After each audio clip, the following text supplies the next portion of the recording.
Voilà des décennies que les relations entre le Maroc et l'Algérie sont empoisonnées par la question du Sahara occidental.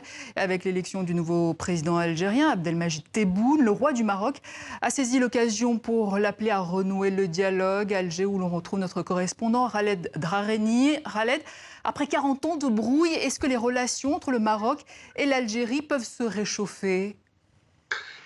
Difficile à dire pour le moment parce que le président algérien Abdelmajid Tebboune, figure emblématique de l'ancien système en Algérie, un système qui avait entretenu évidemment des relations très difficiles avec le Maroc. Et durant cette campagne électorale, il avait eu des propos pas très conciliants parce qu'une fois, il avait dit que le Maroc devait présenter des excuses envers l'Algérie avant de reconnaître qu'il fallait effectivement régler les différends. Il avait été interrogé, je vous rappelle, à propos de la fermeture des frontières entre les deux pays, une fermeture qui date de 1994.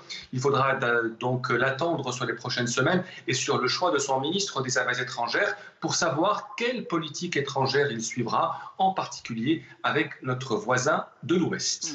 L'Algérie à la veille, par ailleurs, de la prestation de serment du nouveau président. Comment se prépare cette journée, Khaled ?